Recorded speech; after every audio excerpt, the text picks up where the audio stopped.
Hey everybody, welcome to Houdini Hangout. We are here at the beginning of December. Welcome, welcome, welcome. Hope you're having a great start to this last month of the year. It's holiday times. If you're from North America or anywhere that maybe celebrates some of the winter holidays, it's starting to get a bit colder where I live, and probably where you live as well if you're in the northern hemisphere. For all of our southern hemisphere people, enjoy your summer, basically. I actually got to go to New Zealand last February, and it was very bizarre to be going somewhere where it was starting to where it was still kind of warm and the end of summertime, or the beginning of their fall or whatever, when it was freezing cold where I'm from. So super weird, but it is enjoy your warm time of the year. Hey KG, hey Colonel Creno, I don't know, whatever. I'm terrible at saying names, so my apologies. I definitely I come from a part of the Great Lakes where I feel like we just in North America, where I feel like we have a hard time pronouncing anything. We use all the wrong hard A's and R's and E's and all this weird stuff. So anyways, welcome everybody. Hope you're having a great day. What we're going to do today we're doing a MOPs Monday here. We're going to be going through some of the example files, actually. Hey, Epoxia, welcome to the stream.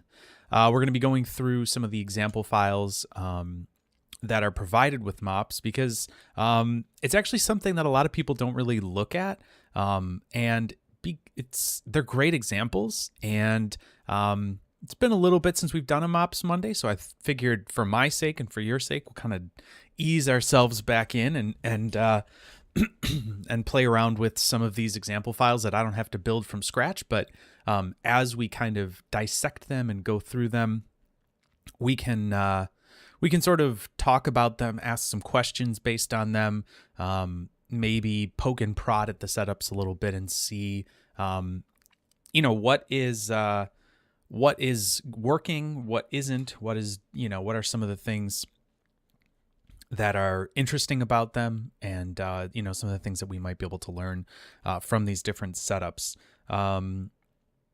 So yeah, we'll kind of go through as many of them as we can and just kind of play around with them.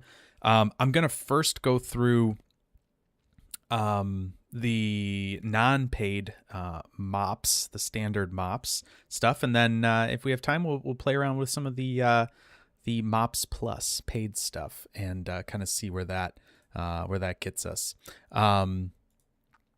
But yeah, that's kind of the goal for this evening, and that way we'll be able to.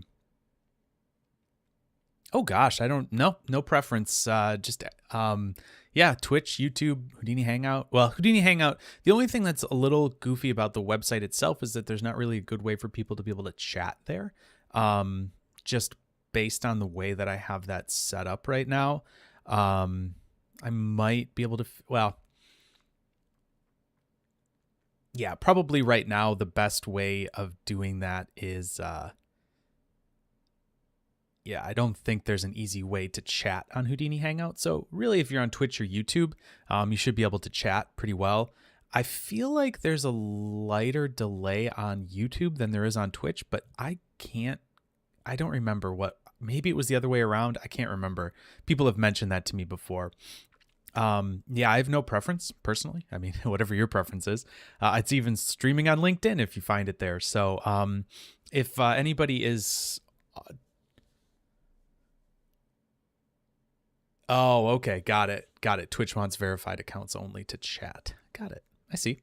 Yeah.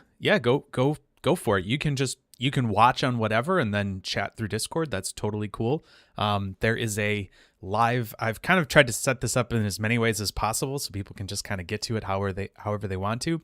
There's a link to the Discord server through HoudiniHangout.com. If you're watching and you'd like to be a part of that, feel free to jump into that and sign up, or get the link. There's no sign up. You can just go through that And yeah, hold on a second. I am just going to turn my phone. Where are we? What's happening here? Sorry, I want to make it so that my screen doesn't turn off.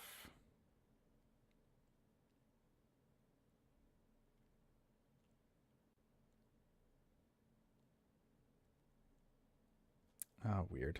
Okay. Anyways, yeah, thanks for the follow, Colonel. Thank you. But anyways, yeah, there's a Discord. There's a channel on our Discord that allows you to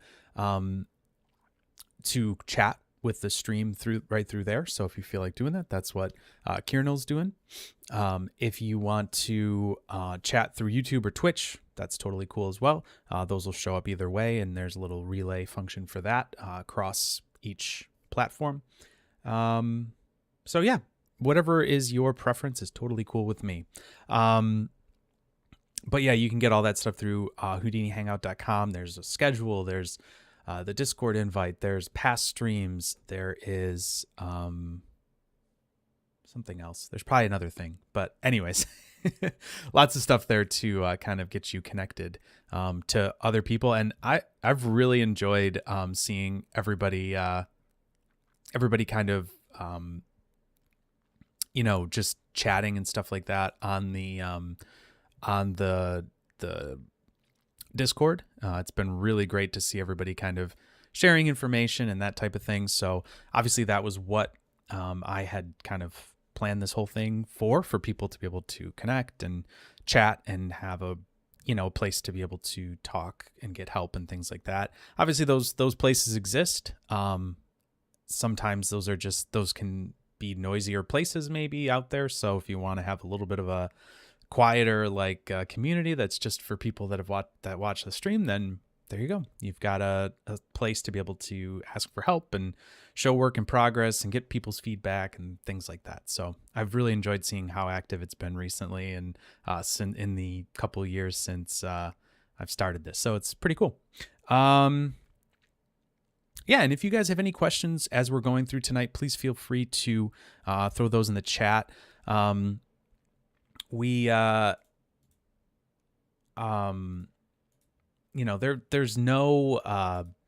no bad questions. There's no dumb questions. Happy to answer anything you might have. Probably if it's something that you're thinking and kind of dealing with or whatever, most likely someone is as well. So feel free to ask questions.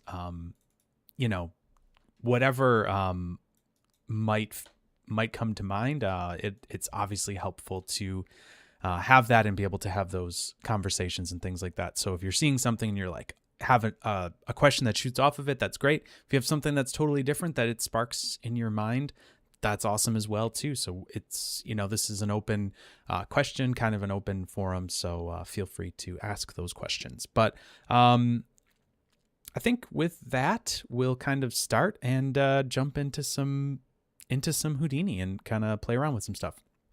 So let's go. All right. So, like I said, we're going to be looking through some of these,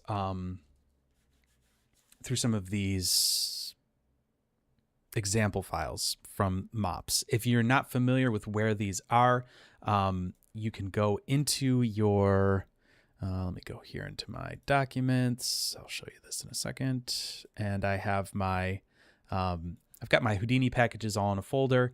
If you go to MOPs and then under examples, there's going to be a whole bunch of things in here that you can take a look at.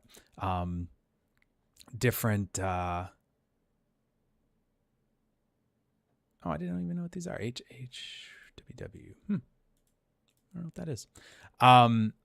Anyways, there's some stuff in here as well that I don't know what that folder means. But anyways, lots of cool example files in here that we're going to check out and kind of see how these things work and play around with a little bit of this stuff. The audio fall off should be an interesting thing because I haven't really personally touched that a whole lot on the stream. So having some audio that we can play with and do that kind of stuff that's already kind of set up should be interesting to take a look at. Hopefully that won't get my stream banned or something like that from the audio, but I think we should be fine. Anyways, so what I'm going to do is actually just kind of go backwards through alphabetically.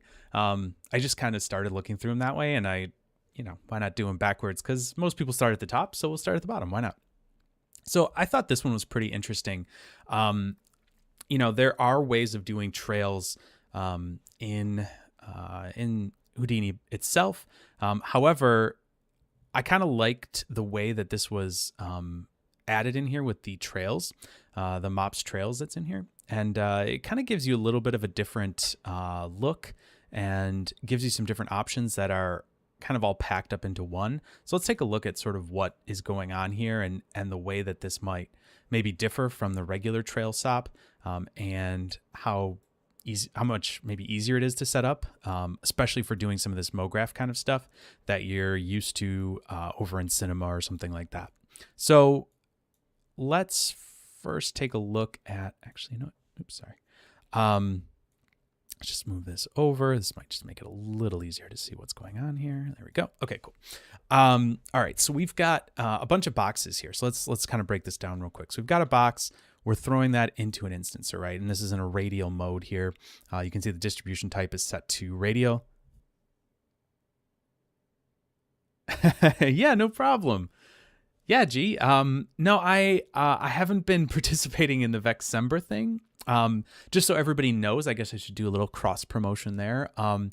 Over on Matistella's CG Wiki Discord, if you are a member of that or a member of his Patreon, you get access to that. And oh gosh, his name, who's doing that right now? I can't even think. Paul Estevez is doing that with Matt, the Vexember series. So yeah, I'm glad that the Joy of Vex stuff is helping for that. That's great. And yeah, you're welcome. Glad it's helpful. I can't believe it's almost a year ago that I was doing that. So cool. I'm glad that's helping you. All right, so we're looking at this MOPs instancer. It's in radial mode. So this has all been set up by Henry, who makes MOPs. Maybe some of it might have been set up by Moritz or some other person as well, but this is set up from the MOP stuff itself, so I didn't do this stuff. But so the MOPs align is just making sure that the pivot is set to the world. In this case, the difference here should be that right now, if we were to take these, the pivots are all internal to these individual pieces here, to the individual instances. So the align is just setting those pivots to the world. And then we're going to add this transform modifier to it. So what's going on here is that this is adding in this transformation.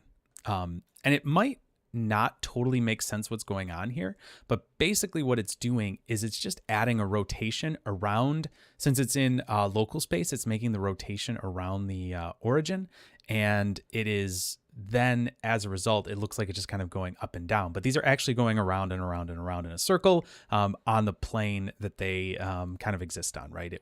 Within their rotation. So if you look at each of these, they kind of have their own planes that they sort of exist on, and they're rotating around that. So from there, this next one has kind of an important influence, because after this fall off from attribute, all of a sudden it starts getting really crazy when we add in this next transform modifier. And so this is just rotating it in the y-axis as well as they're rotating in the x-axis.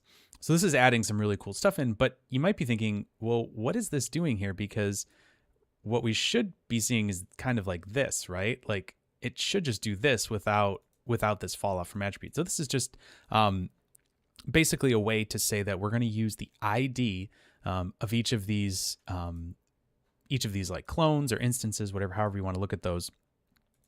And we're going to use that to remap the MOPs fall off. So let's take a look at that real quick. So under our geometry spreadsheet here, we can see that before this, MOPs fall off is just set to 1.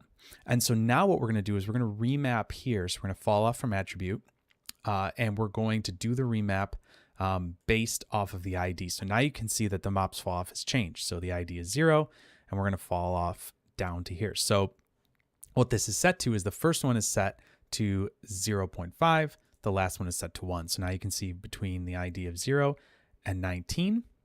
Let's see here. Yep. So this is going to clamp it to a normalized range. So it's what clamping to a normalized range means basically is that you're taking the lowest ID in this, or the lowest attribute value and the highest attribute value, and putting those 0 to 1. So you're clamping it to that. So if we were to turn this off and do that as well. So if this auto range was off and clamping to normalized range was off, that would cause a little bit of trouble for you. So, or it could just be harder to kind of make sure that that's min and maxed. If you were to make more of these, like say we went to 30, that should stay more or less the same at this point. So now the MOPs fall off is still between 0.5 and 1. So as we look at this, we just have more of them basically.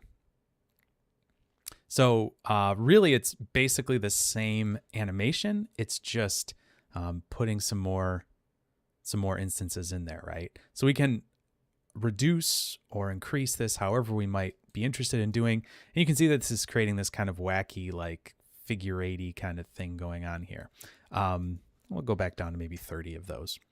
And then we're going to be doing a MOPs align, which is just centering the pivot here. And then this is where kind of all the most interesting stuff starts to happen. We have the MOPs trails. And so what we're getting here is a simulation basically that if we reset that, there we go. This will cache all of this information, right? There's a simulation inside of there. It's going to run and cache this information.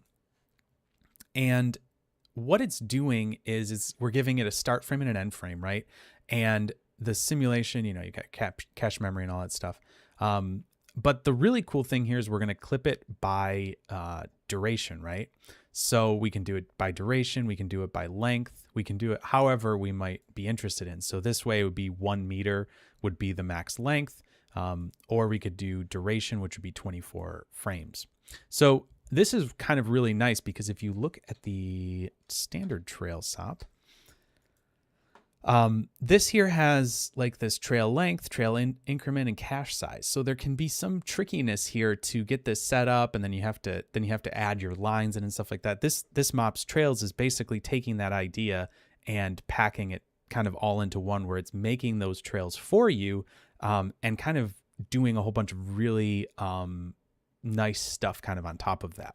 So we do have a trail in here somewhere, I'm sure. But what it's doing is quite a bit. Actually, it might just be wrangles and things like that. It might not even be a trail, truly. But it's definitely doing a lot more than this trail SOP is doing by default. So you can drop this down and pretty quickly. You can clip this by that duration really easily and get that to be exactly the length that you want it to be, which is really nice. This color modifier is just using the fall off and coloring based on that.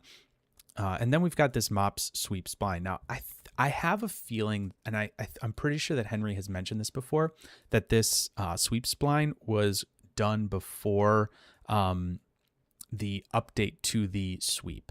So I have a feeling that using this a normal sweep will be pretty similar. So let's just see here. Here's a backbone, and here's that circle.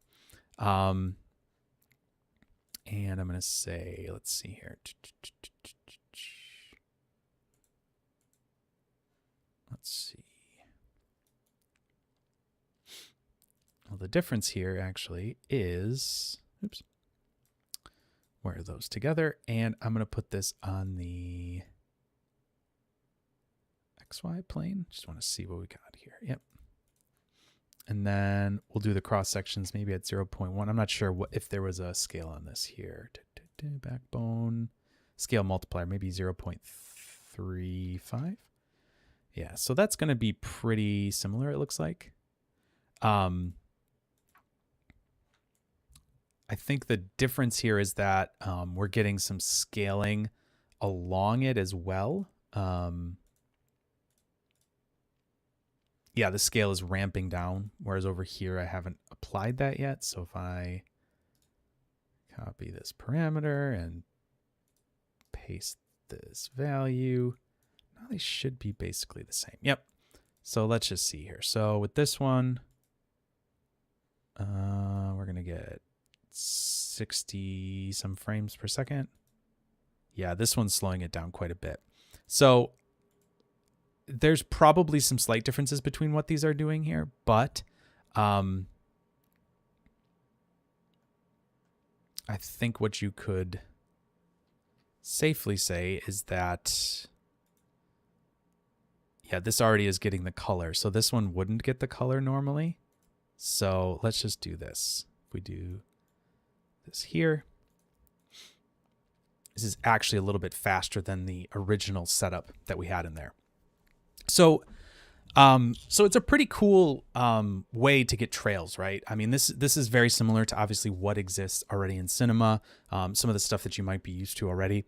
But the trails, I think, especially if you're just getting, if you're newer to Houdini or newer to doing like kind of these abstract kind of looks, I think it's going to be a lot easier for you to be able to do these trails this way using the MOPs trails. And then, maybe over time you might have different needs that you want to do or whatever and start playing around with building your own trails and your own things like that. But for when you're starting off, I think this will be a much stronger way to kind of get used to how that works. And it can give you some more control there because this is going to give you a lot of nice attributes to it. So so that's the trails SOP, and that's the example for it. You might want to take a look at this, doing this sweep here instead of with the sweep spline. I think, like I said, if I remember correctly, Henry had said that they had changed quite a bit in there. So he probably hasn't gone back and tweaked all of these, or is just showing how these things work in these different setups. So yeah, that's the Trails SOP example. I think it's kind of cool. And yeah, all right, let's move along. As always, if you guys have questions about any of this stuff or are wondering, why something works the way it does, or if I missed something, explaining something, or I thought I did, please feel free to drop something in the chat. Always happy to kind of talk through some of these and, figure out, maybe a way to clarify some of these things for you. Cool. All right, I'm going to discard that. All right, this one's a pretty cool one, I think. So this is the Voronoi morph hip.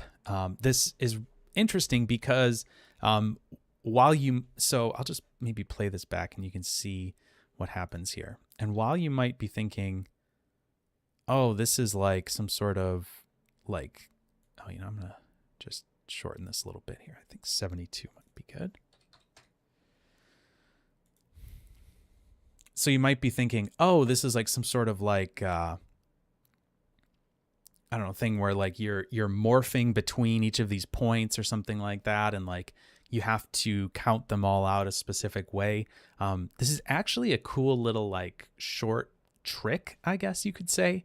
And really is a pretty simple thing to take a look at and see how it works here.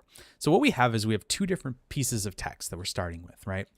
So the first one is ban, and the second one is Matt. The Matt in question here, we'll just say that's Matt Estella. Pretty sure that's Matt Estella because you wouldn't want Matt hanging around on your message boards or anything like that. He can get a little rowdy, so you often have to ban Matt. So we've got these two pieces of text. We unpack them, right? And then obviously just run these through a Voronoi fracture. We're scattering the same number of points here for each of them, 200 for each side of this. We have a Voronoi fracture here that's running. Again, pretty standard. I don't even know if anything is different in these at all. I don't think so. So we're just getting Voronoi fractures on each of these.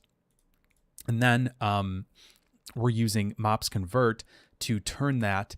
We're using a polygon input here. We could, if we wanted to, we could probably pack these and put them into the MOPs convert, but that's going to do all of it for us. So we're just inputting polygons. We're naming those with piece, and now they have a piece name. They have an ID. They have a MOPs falloff value, all that kind of stuff, and a rest position. So one thing to kind of keep note of here is that this MOPs transform falloff is in the middle here, and it's kind of controlling everything that's happening here. So we have these different fall offs that are moving, and they're all going to be driven by this MOPS transform fall off. There isn't any transformation that's happening in each of these individual MOPS shape fall offs here. We have a few shape fall offs, and you can see here there's no animation in it, right? So this is the actual handles for the MOPS shape fall off. Nothing's happening there. When we look at the MOPS transform fall off, this is where the animation is happening. So we have our MOPS shape fall off, and it's being influenced by this transform. And so that's a really handy way to be able to multiply your efforts, right? If you are doing multiple fall offs that are all moving together, doing the MOPS transform fall off would really be what you'd want to do. So that's a good thing to kind of note here as well in these setups. Sometimes I might not have set it up that way. My brain might not always think, oh yeah, we can use the transform fall off to do these things. But I think it's a really helpful thing to kind of take a look at and see how these things are set up. So what we've got here is we've got a shape fall off that's going across this here, right? If we preview this, I think we'll see that this is going like so, right? So there's our fall off. And what this is doing is it has a remapped fall off on it, right? So we have this noise modifier as well that's being driven by our MOPS fall off. And this is going to push it out and then back in, right? So we push these out and then back in. And what we should be seeing here is, so each of these have their packed shapes. We're visualizing those here. They're visualizing as, let's see here. They're visualizing as little like polygonal, like low quality spheres or whatever. And we're seeing that transform. So when we get down to this noise modifier here, we'll see those all kind of push outwards and then kind of stop there. Sorry, just want to see why that's doing that.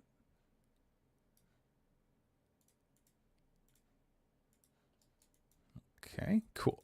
All right, so they all go across like so.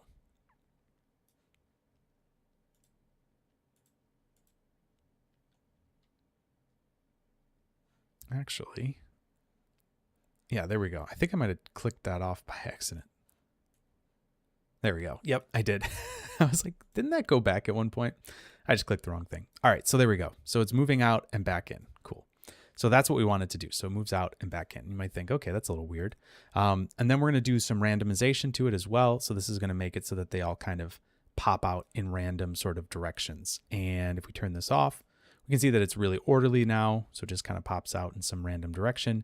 And this adds some random orientation to it. So this next shape fall off here is going to, we're going to remap this again, right? So we're basically, hey, CG Fairy, welcome to the stream. So this next shape fall off is going to do is kind of overriding the original MOPS fall off value. And what this is going to do is we're going to use this in conjunction with our transform modifier. So basically this shape fall off is running both of these two modifiers, and then this shape fall off is running this transform modifier. And what's going to happen here is if you look, we have just this little remap at the end here. So if we watch the fall off before we get to the end here, we'll see that it's 0, it moves across, and then it'll go from blue to white. And actually, I think we're previewing this strangely. Let's see. There we go. We'll preview these as sprites. That's what's happened. That was what we were doing before. So now we can actually see this. So we go like that, and then those are going to, like, you can see the ramp is going to come here, and we're going to ramp down through the end of those there. And that is where this transform modifier is going to affect it. So let's take a look at this. We'll turn this preview fall off, and we'll see how this is going to scale down at the very end there. And this is going to kind of be the first part of this effect. So this is really a simple way of doing something like this. It's not overly complicated. We're just scaling it down. And then if we look on the other side, it's all the same. We're doing Voronoi fracture. We're converting it. We have a shape fall off that's going to be doing a very similar fall off. We've got a noise here that's going to be adding some noise to the text, a randomize. It's going to be doing some random position to the text. And if you look here, these are references, right? So all of these are going to be referenced from these nodes over here. So this is a direct copy across, and all of these, pretty much all of these are going to be referenced from this one over here. Then we're again writing over this again with kind of the opposite fall off. If we look here, there's one fall off. Here's the other. It's kind of an inverse of it to some extent. And what we'll see here is that this one is going to kind of appear.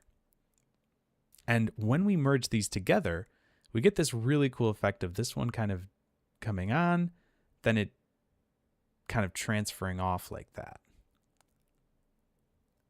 And it's a pretty effective move like that. You know, you're not doing anything overly complicated. You're not doing anything simulated or anything like that.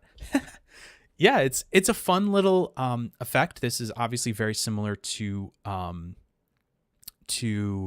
what you can, some of the things you would do in Cinema 4D, and it gives you a really nice effect. I think it's pretty cool, and it's a way you could transition in and out of different elements. Now, you could obviously go to the next level here where you're matching up exactly those positions of each of those pieces,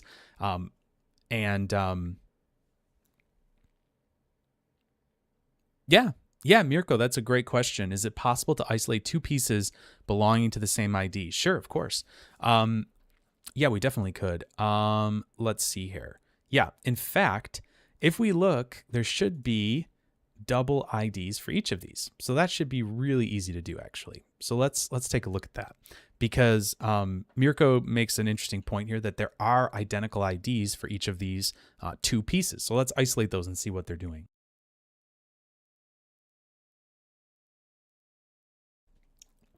So the easiest way to do this would be to do a blast node. And I'll just put this over to the side here. And I'll just say at ID equals, we'll say 0 for right now, points, and we'll delete non-selected. So let's just see what happens here. Oh, well, you're welcome. I'm glad I'm pronouncing it right. That's maybe a first for me to actually pronounce someone's name properly. You're very welcome. So here's what's happening. And let's see here. Could we let's do this. Let's color each of these. Let's do this one blue, and this one like a yellow or something, and we can watch these two go through, so we can actually see which one's which. So we should see like that. Okay, so there you go. That's what one of these pieces is doing like this. So you can see they're kind of growing inside of each other, and then just more or less kind of just swapping basically their scales. So it's very simple. It's not like there's nothing crazy complicated. Let's just pick another piece here, 20. See how that works.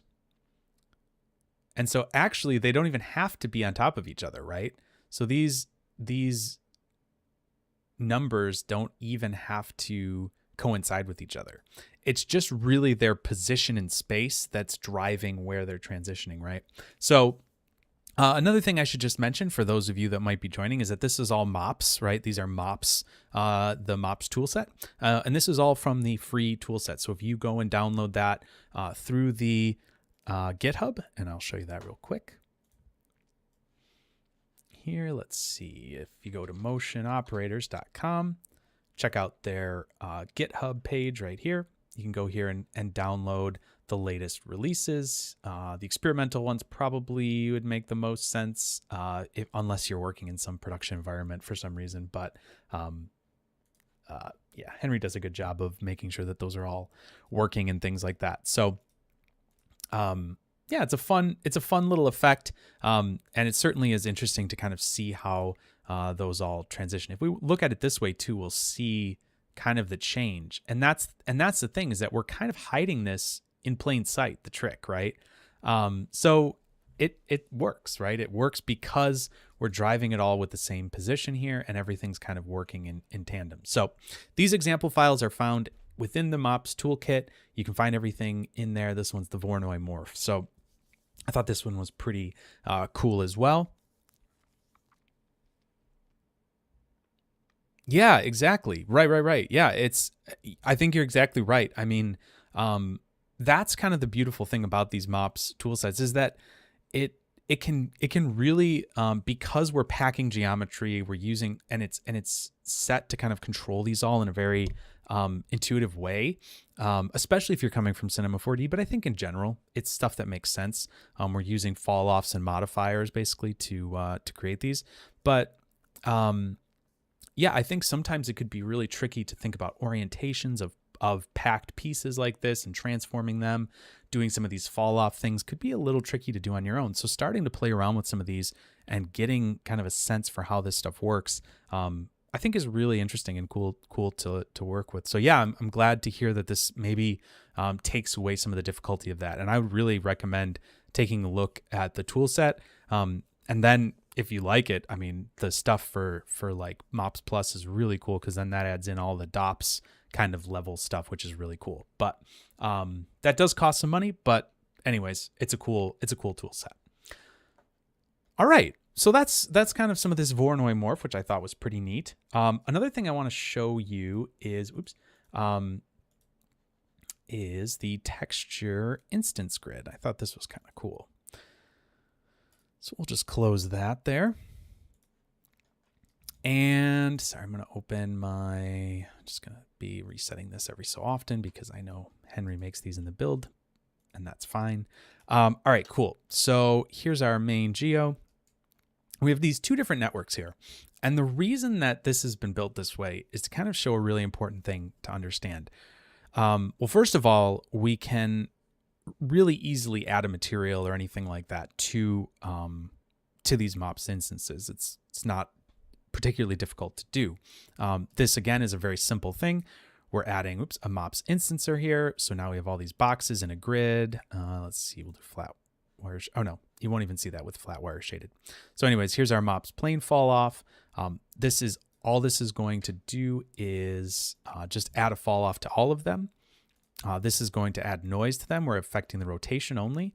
So this is going to add some random rotation to it based on that fall off. So as the fall off goes, I think it animates on and off, if I'm not mistaken. Yep. So just animates on, animates off. Cool.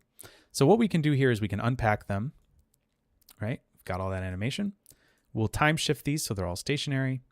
We'll UV texture this. So now I've got a grid that's got UV, or this whole box has UVs on it. We're just projecting that orthographically along from the Y-axis. And then we're going to copy that back onto the unpacked geometry here. So we're just UV texturing it, copying it back onto it. And what this is doing then is making sure that UV attribute stays on it as we animate it. So if you look down here, we have a material. The material network is just a principled shader with a texture in it, nothing crazy. But you can see here that sticks that texture onto these moving boxes. So this can be really helpful to just see how you might texture some of these instances. Instead of just color them, you can actually add your textures and things like that to them. However, if we look at this particular way of doing it, you'll see that this is certainly very effective, and it's working well. However, the more efficient way is doing it this way. So what we would do is we'd take our boxes, we'd use our mop instancer right here, right? We'd unpack it, we'd do the time shift, we'd do the UV, and then transfer that back over. Now we're going to MOPS convert it back. So this is going to convert it back into packed fragments, right? So here's our packed geos. We convert it back into packed fragments. now here we're going to add in our animation, right? And so what you can see here is that this is going to be much more efficient. Now, you can see that this jumps down quite a bit, and we only have a certain number of boxes here in this grid. I don't know if I turn this up, let me just see here.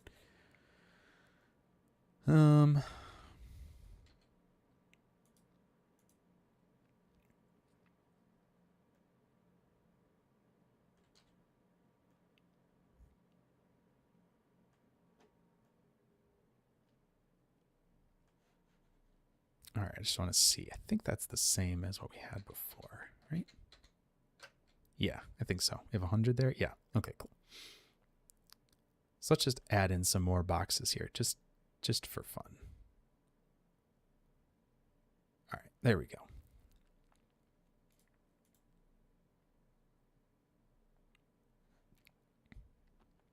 And so now we have, how many here? We have 1,500. So I'm just going to copy that same attribute over here. So we'll just say distribution. We're going to do a fixed size. We're going to do a size of 2, 2, and then these will all be, oops.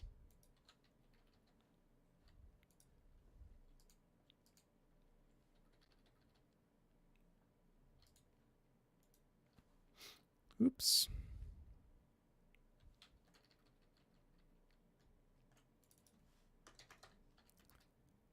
Just do 0.05 for each of these. Cool. So now we should have the same for both of those. Great. Looks like we do. Okay. So over here, we're getting, let's just take a look at this again. We're getting like 20, 30 frames a second for all these boxes. And it's working. It's doing its thing. But if we come over here and look at this, so let's go back here. We've got our MOPs convert. Now we have these as 1,500 packed pieces of geometry, packed fragments. Now we're going to do the exact same thing. We're going to take the plane fall off. We're going to do the noise modifier and then add the material here. However, you'll notice that the material does not exist. It's not there. So that's a little strange, right? However, what we can do is we can add an unpack here. And we can transfer the shot material path over. If we look at this, we should now see that that does exist. Now at this point, when we look at this for the very end of this, it's going to be about the same. Maybe even, could even be slightly slower. So we've got about 30 frames a second, maybe it's hitting here on average. Over here, we're probably going to be hitting about the same, right? So we're going to be hitting about 30 frames a second average, right? So we really haven't gained anything, but it's at this stage right here that we get real performance boost. We're actually hitting almost 50 frames a second. Now, the reason for that is that we have done the actual, oh, weird. That's not right. Sorry.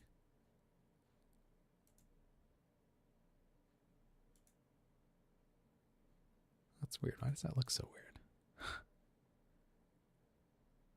Oh, I see what I did. The boxes are the wrong size. It's like, what did I do here? I did something weird.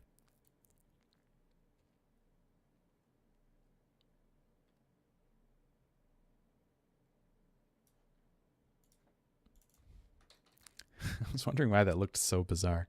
Okay, there we go. Now we're better. Okay, anyways. So now we have all of these individual boxes, and sorry, I got myself a little bit off there. The reason that they're going to be faster here is because we have all of this data that exists on these packed fragments. So we're animating on the packed fragments as opposed to having to put this shader on beforehand, right? So if we're putting this this shader on before we do, before we do all of the transformation and stuff like that, it doesn't have to calculate that shader onto it each frame, right? Or the UV transfer each frame. You can see right here, we're doing this UV transfer every frame because it's in this green time box here. It's got that little time badge on it. But over here, we don't have that. We don't have time in our chain here until we get to the very end. And obviously the unpack is going to slow things down and stuff like that. But this material is just adding our material path onto this. So all the stuff that was taking a long time is all done once now, and then it's animated. So that's why we get so much performance boost there. And if you were going to be doing some animation with this, you're going to get a much higher rate of playback while you're doing your different, maybe morphs or moves or scales or all that kind of stuff. So you're going to get much quicker feedback. And then at the very end, if you want to see that come back with your texture on it, you'd be able to see that down there. The reason being that we're not seeing that texture is because we're working with packed fragments. At this point here, we have packed fragments. Those can't actually show per textures or colors per fragment. At this point down here, we're actually just dealing with geometry overall. And so that's why we're able to see this. This is just standard geometry now that's moving and things like that. So just something to keep in mind.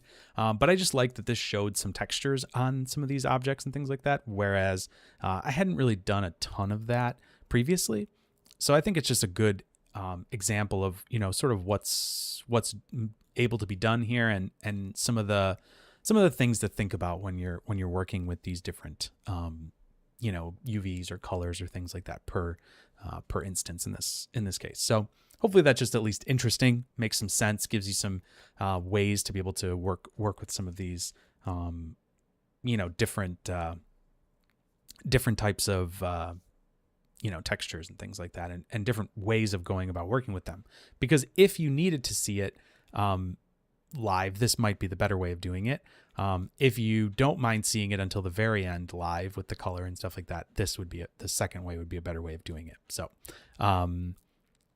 this was a little note here from Henry, and really the only thing we do here is just transfer this shot material path over, and that's what gives us access to this this color at the end. So cool. That hopefully gives you a little idea of how you might texture some of these instances. Another thing that I thought was really cool was these stacked modifiers. I thought this was kind of neat. So I'll let this and do its thing. This is actually another case where this sweep spline is a little bit kind of overkill. So we'll take a look at this. So what we have here is, let's see, we have a few different things going on here. So we have a box, right, that we're using. We're going to instance this into a grid, just like so. Our distribution is in grid mode, and we're going to do a shape fall off on these. We can preview the fall off right there. So that gives us an idea of where our fall off is going to go. Let me go to GS tall here. Yeah. And what's going to happen here is we're going to use a move along spline. So let's take a look at this spline that we're going to use. So here's the curve that's going to be kind of going up. We can resample that real quick, get a few more points on that, and then transform that just up a little bit. I'm not sure exactly why Henry did that. There probably is a very legitimate reason for that. But now if we look at this here, we'll see that these boxes are now going to be moved along the spline. So we're basically pushing these along that spline in, to follow that based on that fall off. So the ones in the center are going to move more closely to that spline, and then it's going to fall off from there. And some of these edge ones you can see are quite a bit back from that.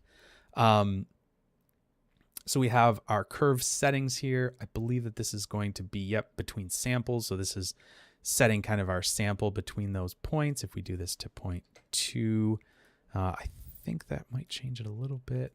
I think we might have to have resample curve on there. Yeah, there we go. So if we do this, we're going to resample that curve. We can basically take that input curve and resample it before it goes through our advection or whatever. We can also, here you can see, create the trails. So in this case, we don't have any trails. So this is just moving it along that spline. But if we create trails, now we have those trails made from that geometry, which is kind of cool. It gives us a really neat kind of look for that. And then what we can do here is we can take our fall off here, and we're going to remap that. Let's just preview this here. Yep. So there's our fall off that's been remapped. And if we do, there we go.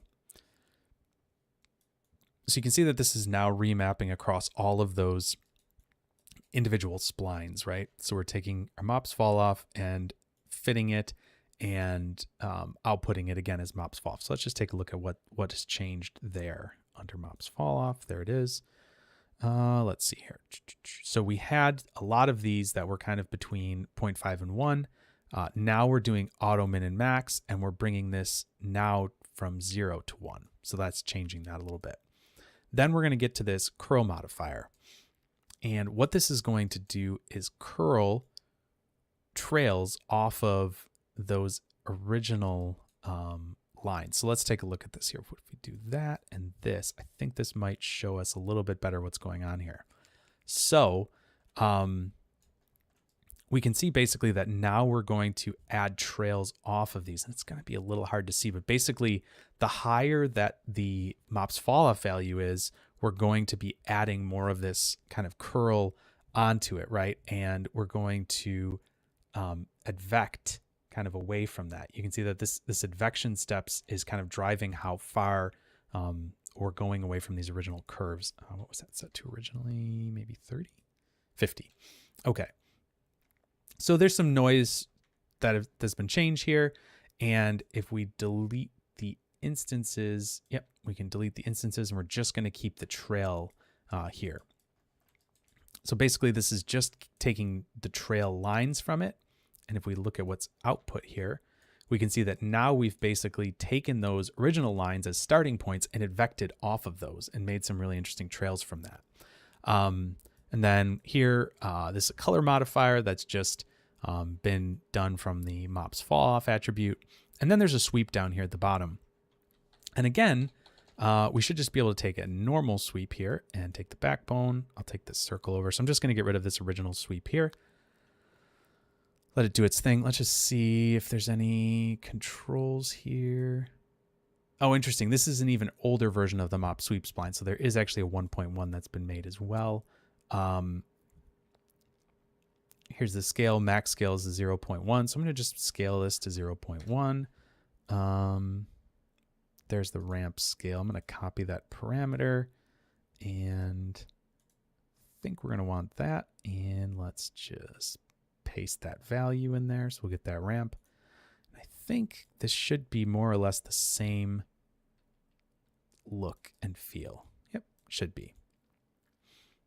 And so, oh, the other thing, I'm going to reverse those cross sections because that does make a difference.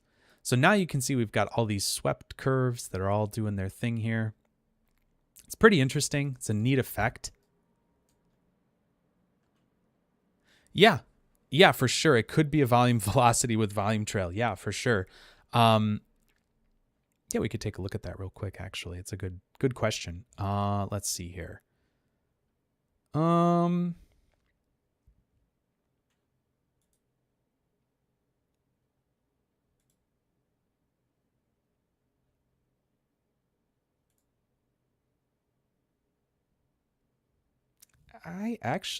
It's interesting. You know, I actually think that it's not. I think that the curl mode, when we have a curl mode in trail lines, that is simply just a point wrangle. So yeah, if you want to see the logic behind that, there's a wrangle in here that you can take a look at. But yeah, it looks like it's just doing a point wrangle in there. So that's pretty interesting. I mean, I agree that it looks like what's going on in yeah, Henry is, I'll say this, those Henry and Moritz, whoever put these things together, they are really smart with some of these ways that they've processed some of this data. And yeah, it's really obviously it's a decent number of lines of code there. Not a crazy amount. I mean, what, 30 roughly. And in the solver here, this would probably do a similar type thing, just with, per frame, maybe advection or whatever. But when you're talking about, the efficiency of this, doing this all in an attribute wrangle versus, or a point wrangle, sorry, in this case is going to be a lot more efficient than doing, volume velocities with trails and things like that, because that can get pretty heavy, right? Pretty quickly. So, yeah, it's like a nice clean way of doing it, even though it's really complicated. I think what it's doing is it's taking the noise and then moving it based on that each frame, possibly instead of making a volume, like a velocity from noise, it's basically just calculating the noise based on the position of each point in space and then moving it from there. So yeah, it's definitely a really clever way of doing it.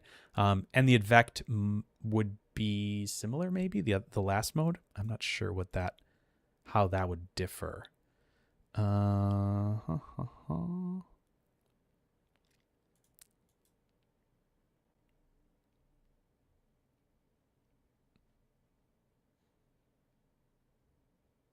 Yeah, interesting.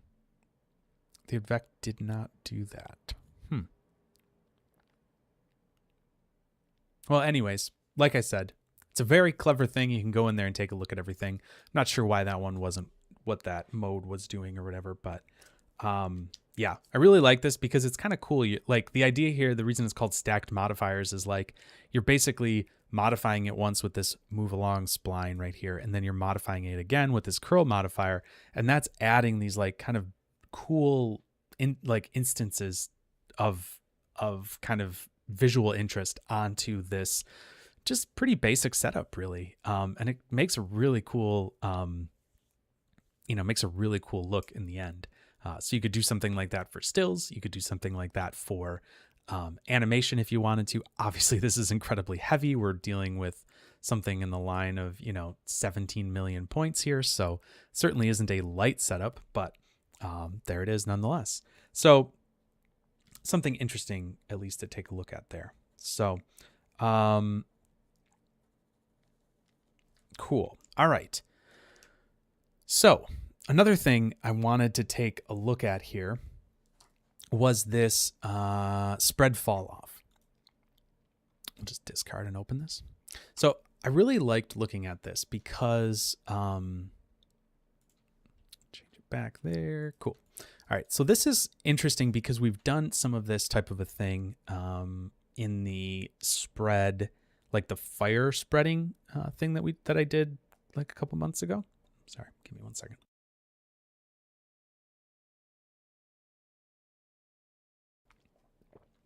So in that fire spreading, we actually used the sorry, let me think here. Pyrosource spread here. This is what we used. But there is also a spread fall off in MOPs as well. So in this case, if you're wanting to do something like this with an instancer and something really simple, we can actually have a spread fall off start from let's see here. Let's just do if you do an extract all points here, we can just extract the geometry and just see our points, right? So these are the points that exist inside of here. When these are packed, they're all individual points, right? Interesting. Don't know what that's all about. Packed geos. There's 196, and those are packed as points. So you can see here, here's our points, 0 to 195, which gives you 196. So here on our spread fall, if we're starting with 0.0, so that's going to be this one down in the corner here. So let's just do it like this. It's this one right here. All right, so let's take a look at this transform modifier. So this one should be the first one to go.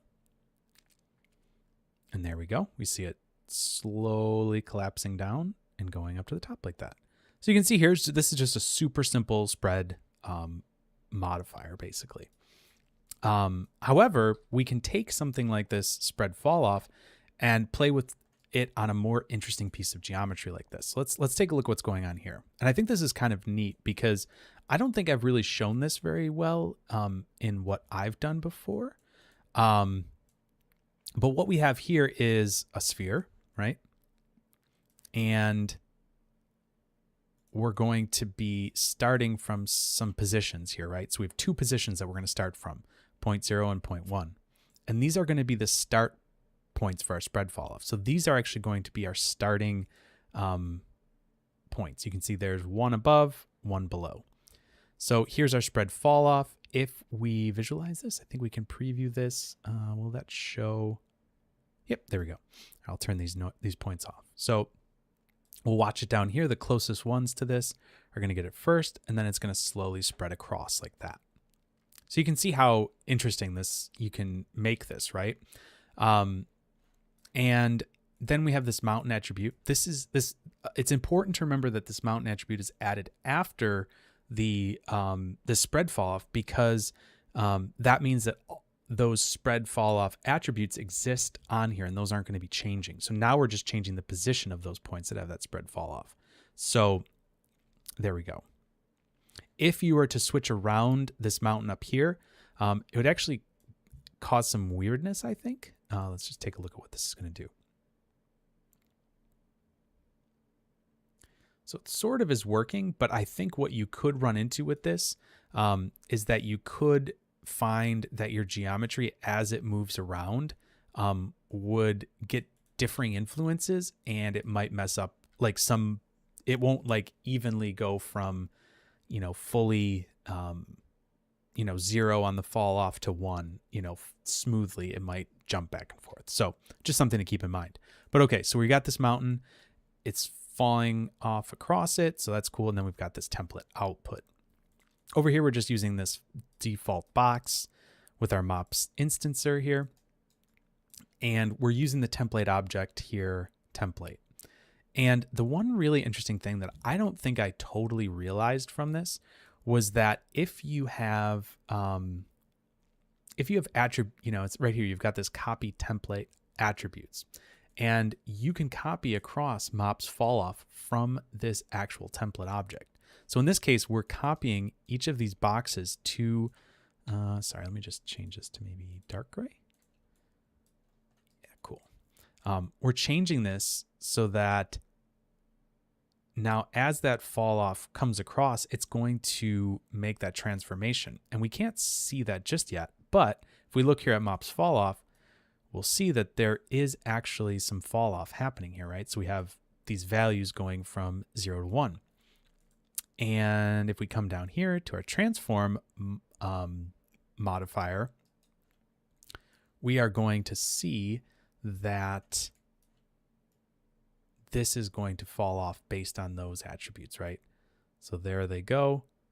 And it's going to kind of disappear like that. And if we look at this template again, you can see exactly here which points, whatever points that has that fall off attribute, that's where our fall off is going to be happening here. So that transfers over and allows us to be able to use that source kind of geometry to drive the instance attributes that MOPs is using. So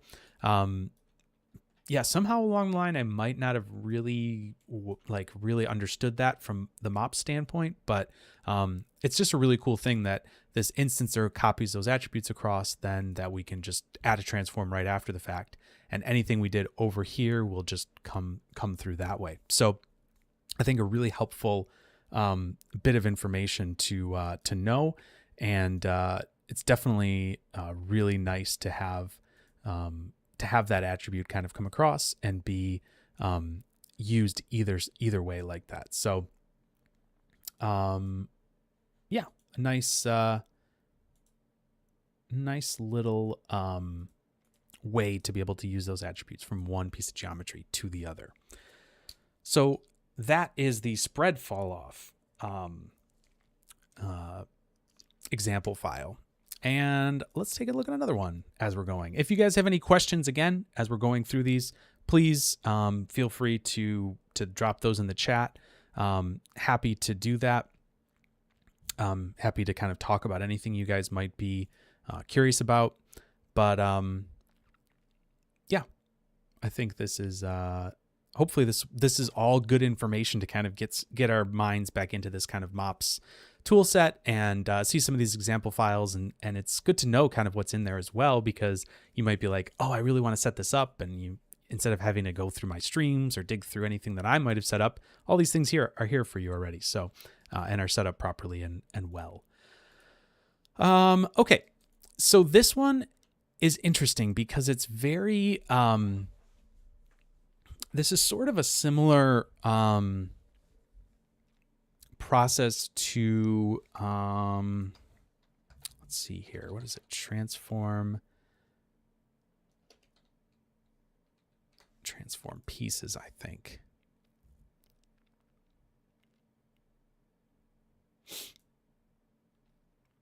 And I'm pretty sure, well, let's try this. Let's see what happens here. So this is the process that is set up here for us from the MOPS examples. So this is seriously is, again, a pretty straightforward way of doing stuff. Scattering some points, Voronoi fracture, transforming this up in the y-axis. Then we're going to make two different kind of paths here. One is going to be our high resolution geometry. So in this case, we've got our subdivide. We're going to group the outside points. We're going to add a mountain to those. So that's going to just kind of make the outside points bumpy here. We're going to pack those in an assemble. So now these are all packed fragments. This is just going to be adding an ID attribute or using the ID attribute to add color.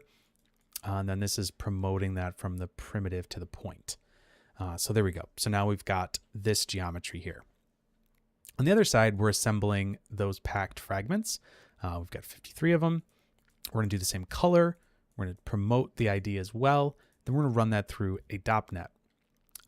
And this DOPNet is just an RBD solver basically in here.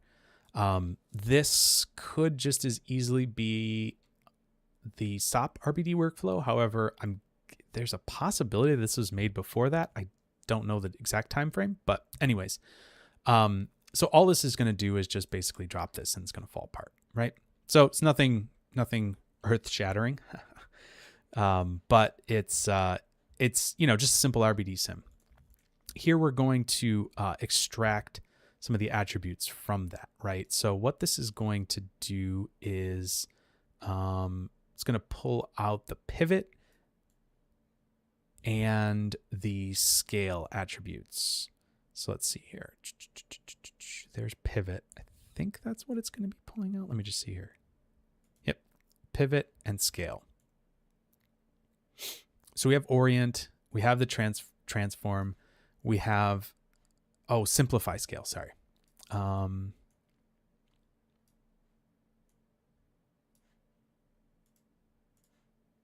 Is that adding a P scale instead? Sorry, I'm just double checking what's going on here. Not sure what simplify scale is doing, but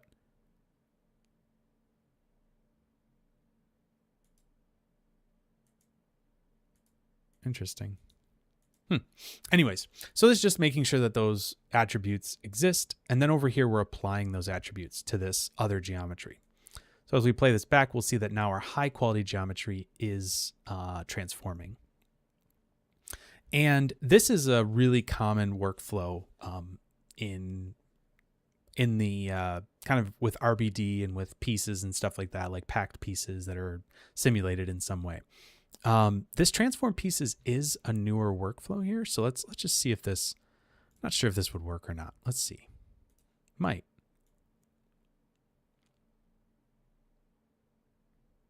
Ah, yes. I think we're getting some weird transformation stuff.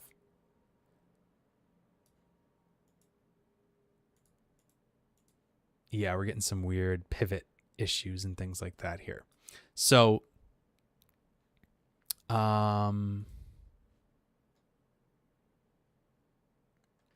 yeah, I think you would need, yep. Yeah, so this could work maybe if you set it up properly, but we can see that this MOPS workflow is working very well. We can also merge these next to each other. This one's just transformed over so you can see them together. And there you go. You can see that this is working pretty much exactly the way you would expect it to. So this could be a really nice way to be able to do some of those matching of packed RBDs together that way. There's certainly are other ways to do that as well.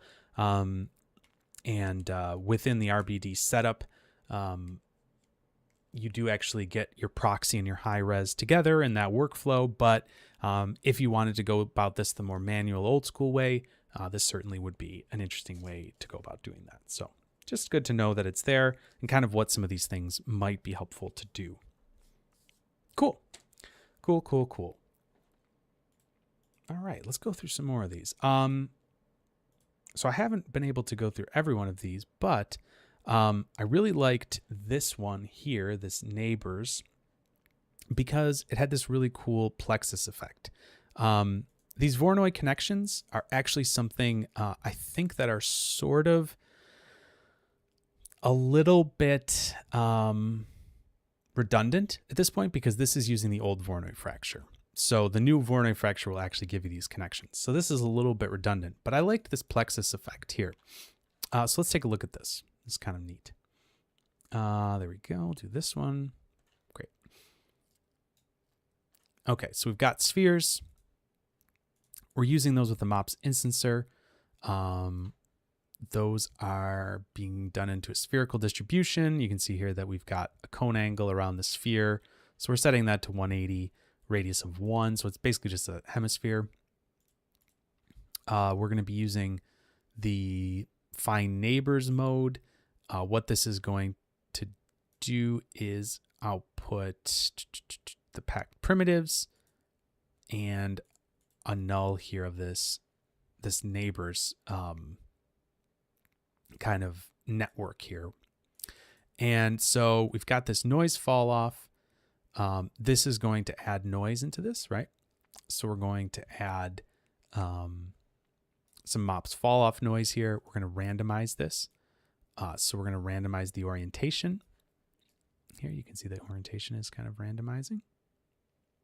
And then we're also going to do a transform modifier from there. So what that's going to do is randomly kind of move these around with their kind of crazy orientation that's been added here.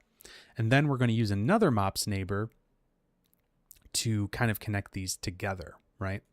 So what we're going to do now is get this kind of cool, like, add and subtract little network here that's going to be kind of building this little neighbors network as we go through here. So I just think it's fun to look at. You can set the max distance here to be however you might want it to be, like however far. And let's just say we did like 100 of these here, right? And really let these go crazy. Let's see here. Let's maybe turn this down a little bit.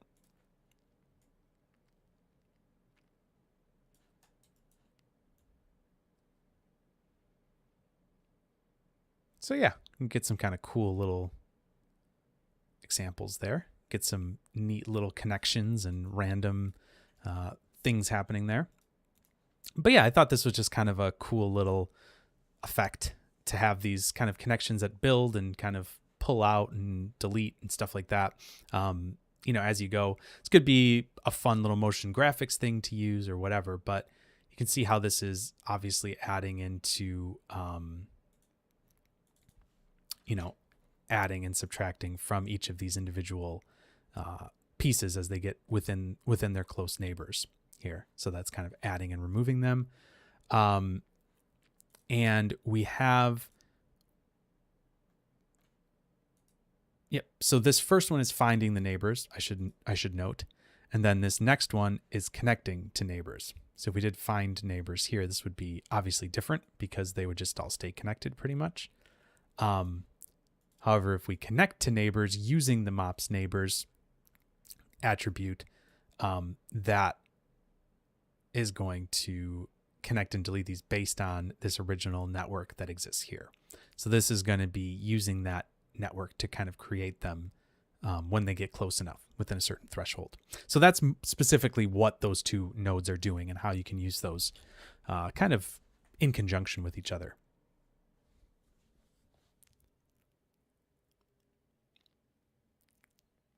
Oh, that's interesting. I wonder if anyone's using this in gaming. That's a great question. I don't know the answer to that. There is actually a MOPS Discord as well, and that's pretty active. So it might be something worth asking in there. I think the difference, so I wouldn't say that it's trying to make Houdini as a real-time touch designer, although that is an interesting thought. you know, if you're not familiar with Touch Designer is a spin-off company from Houdini from years ago, and it works primarily in the kind of real-time image processing 3D geometry space. Really, the point of Touch Designer is to work real time, whereas Houdini is more made for huge amounts of geometry processing, you know, kind of timing be damned kind of a situation where, you know, if you've got billions of points, it'll do it. Might take a few seconds, but, you know, happy to do it. But Touch Designer tries to do all of that in real time for production, you know, for live production purposes. So if you're not familiar with Touch Designer, it's really neat. Hey Henry, welcome. Mops was using Half-Life. Oh, cool. That's pretty neat to hear. Nice. Well, that's pretty cool. Yeah. So thanks for being in the chat, Henry. Appreciate that. But yeah, there you go. There's your answer in real time. Yeah. So I'm not sure. Yeah, I think it would work with Houdini Engine for sure. Depends. I guess it depends on. I feel like Houdini Engine is best used for kind of doing procedural like generation and things like that in Unreal and Unity and things like that. You know, Maya, Max, all the platforms that those exist in. It's not always best to be doing this like real-time animation like between the two. I think that really is pretty slow. And so probably what they did was used MOPs to do the animation and then converted that over. That would be my guess. But I mean, again, Henry could speak to that better. But yeah, cool. Anyways, so that's this plexus effect here that I was... Oh, yeah, I'm sure there's... Yeah, I'm sure there's quite a few games that have used the Houdini destruction stuff to kind of move across. One of the big things that I've seen, I don't know if it's for like actual like gameplay stuff, but maybe for cinematics and stuff like that, might be the VAT stuff, the vertex animation textures. That would be maybe a big thing for that. All right, so we're going to be getting a little bit into the unknown here because I was only able to get through so many of these today.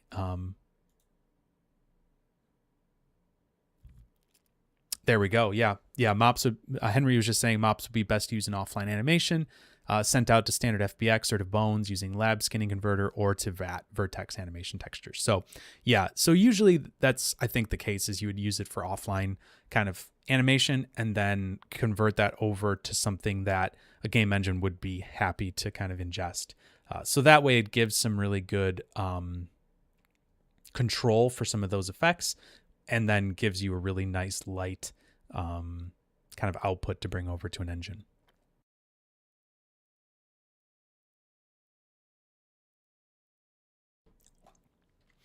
All right. Let's play with some more stuff here. All right, so this is the other neighbors example. So I hadn't been able to play with this just yet. So let's see what we got going on here. Right. So this one. All right, here we go. So we've got some instances that are going to be moving around, I think. So let's take a look at this here.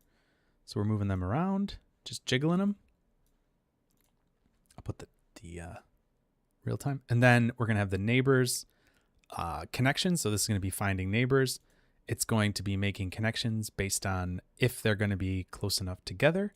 So there you can see they're getting connected when they're close enough and kind of making these connections based on that. It's pretty similar to what we were doing before. Just kind of a pretty basic setup there. Nothing too crazy. All right, so let's take a look at this one here. So we've got, check that off. So we've got a sphere, converting that, transforming it here. Let's see.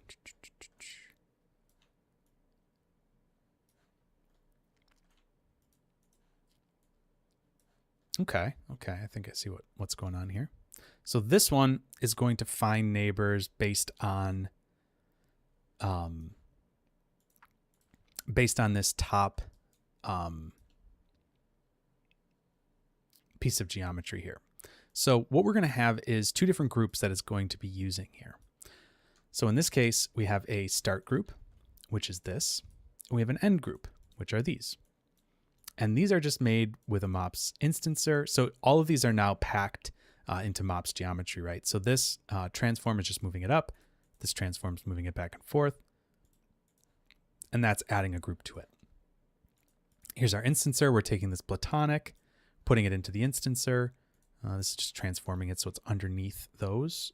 So we'll just, this is going to randomize those. Sorry, actually turn that on like that.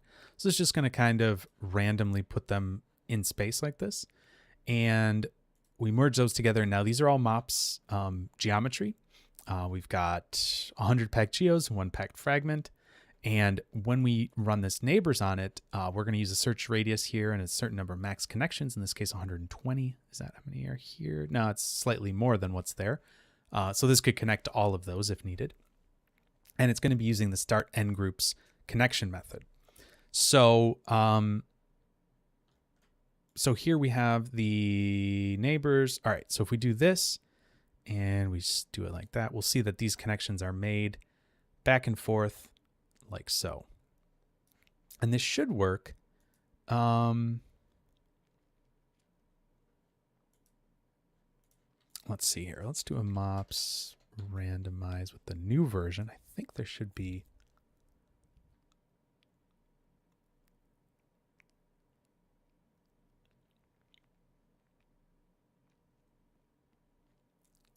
Oh, sorry. Let's do this. Let's do a noise fall off here. I'm just going to do this a little differently. So we'll do a noise fall off. Let's just preview this and we'll just animate that, because I think what I want to do is just add time varying here, and that's just going to kind of add in some randomness to the time there. And then what we could do is, I think we could just put that in there, and just going to make these go even a little bit further like so.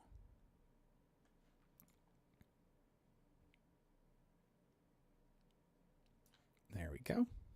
This should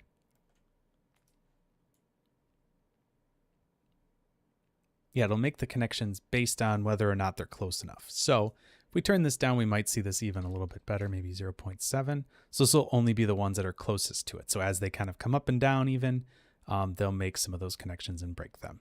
So kind of a little bit of an interesting way of doing this, right? Where you have the start and end groups. You know, this is certainly something that you could set up with a you know, some sort of a wrangle or something like that to make these primitives. But it's kind of a nice quick way to be able to do this with just having two different groups that'll create connections between them. You could make some really interesting, obviously, animations with this and stuff like that. So cool little way to find some neighbors, play around with it this way. And then the last thing here.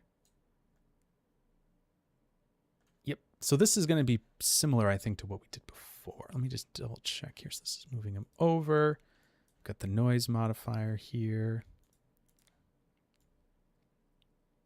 I'm going to turn this off so we're not seeing this one. Okay, so this is going to be similar to what we did before. So we're using a reference frame to find our neighbors. Let's see. So we'll do a null here just to check out that neighbor network. Should be able to see that there. Yep. And then this group is going to be 0.0.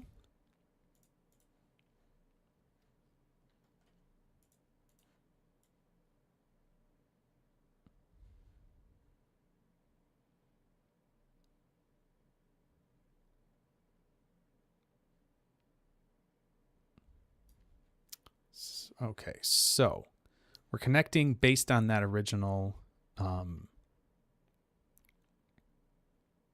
based on this original MOPS neighbors setup here. And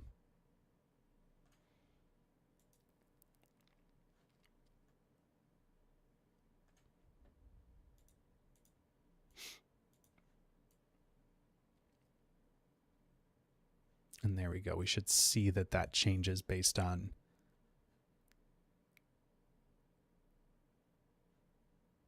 sorry, I'm just reading this example.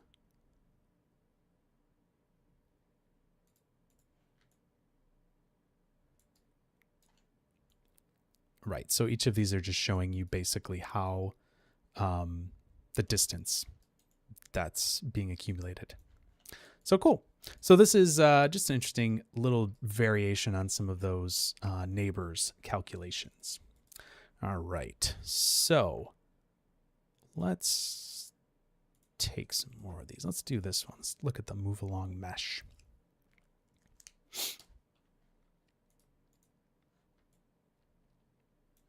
So this one's obviously pretty interesting because what we're doing is we're basically taking an input mesh and we're able to move our instances along it. And so let's take a look at how this exactly is set up here. We've got our MOPS instancer. This is just a grid here. We're not doing anything overly crazy with this. It's bringing in the file input here, file 2. Then we've got our pig head. We're subdividing it, give ourselves a little more points. Then we're doing an orientation on the mesh. And what this is doing is creating a vector for us. And it looks like this vector is going to be, let me just see what we're visualizing here.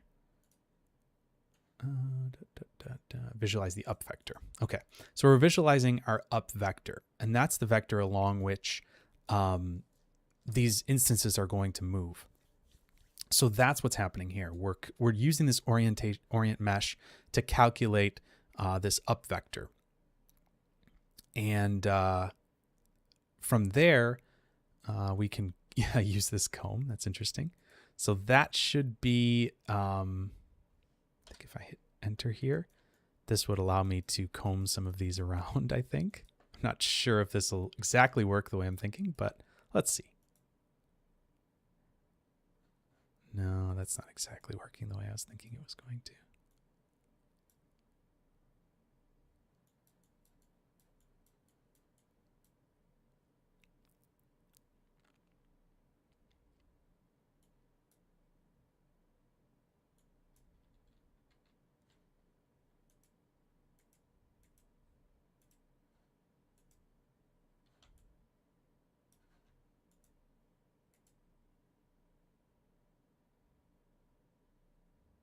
Oh, orient after the comb. Yep. Sure. Thanks, Henry. I was like, that's not doing anything. That's weird. All right, we'll delete the orient after that. And then I'll try combing it.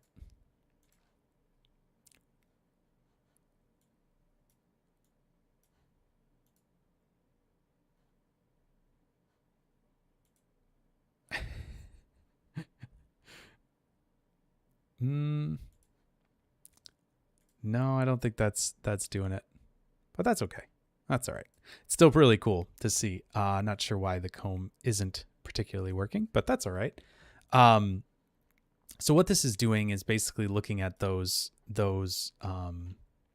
orientation mesh and then moving it along based on that. Now, another thing that I'm kind of wondering if we could do here is that there is another oh,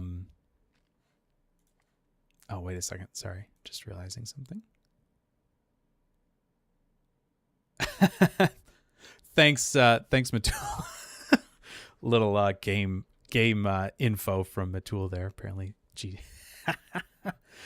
Henry, it's probably changed in an older version. If you recompute orient from end and up after the comb, it'll work. Gotcha. Yeah, that's all right. I won't try to track that down too much, but the thing that I was just thinking that we could maybe play around with here is we have these all moving like this, right? But I wonder if we couldn't do oh geez, what is the Oh man, everybody must be ditching out on me to go check out. Well, ancient stuff sometimes still has its place, right, Henry? But yes, I understand. Sorry if I'm exposing bugs for the for everyone to see. My apologies. What was the one here that I'm thinking of? I can't think of the name of it. Oh, it's like a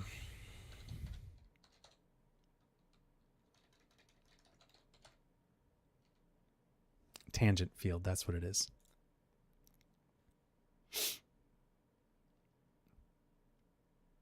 I think this is it. Sorry, let me look at this here. See if this is what I was thinking.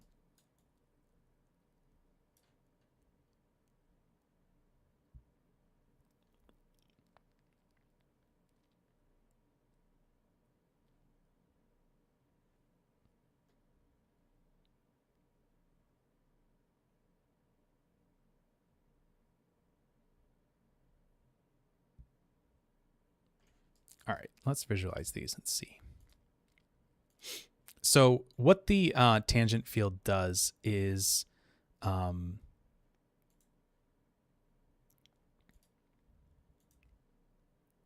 it should create this like basically flow along the mesh. So let's see if this will work. Might not, but we'll give it a shot. Marker, nope, sorry.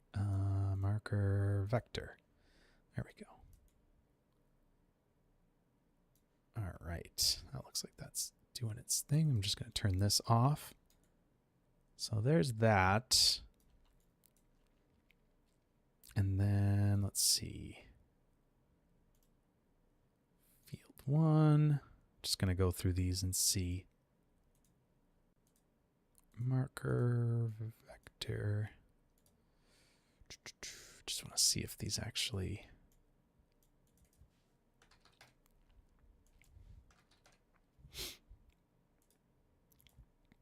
See if we can use one of these.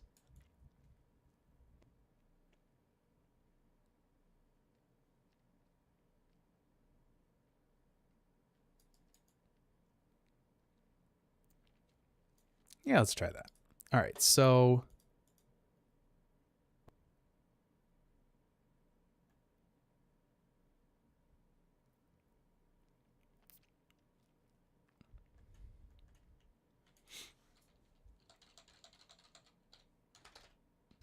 oops, I'm going to do an attribute rename.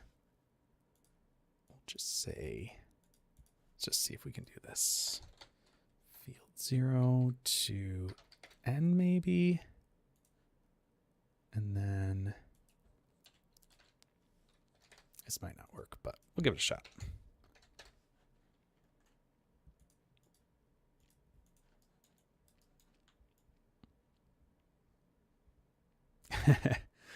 Yeah, it doesn't look like it's working exactly what I was thinking of it. But anyways, I think this is a fun little node regardless, where you can take some of your, take an attribute, move it around, play with it and stuff like that. And kind of, you could, obviously here you can enable some curl noise on this. And that should add some curl into it. And there we go. Now I've got some curl noise to move it around like so.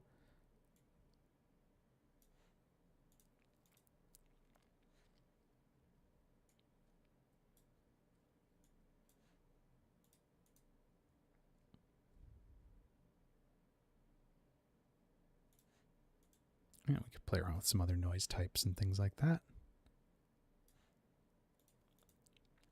And that'll move it around like that.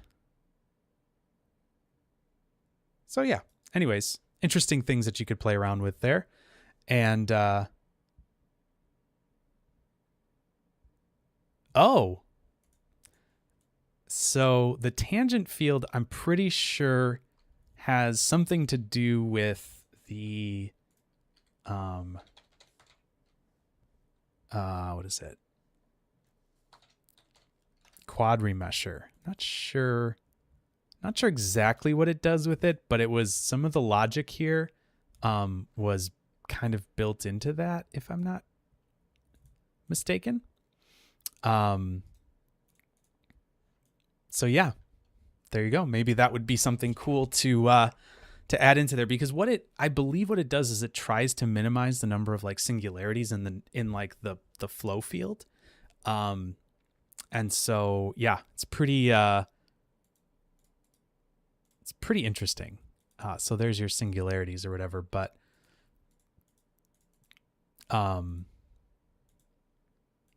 yeah. Anyways, cool feature. Maybe that'll sorry. Well, I'm glad I at least showed Henry something new tonight, so that's cool. Flow field's really neat and could be a fun thing to play around with as well. All right, so let's take a look at another one that I saw in here that I wanted to look at.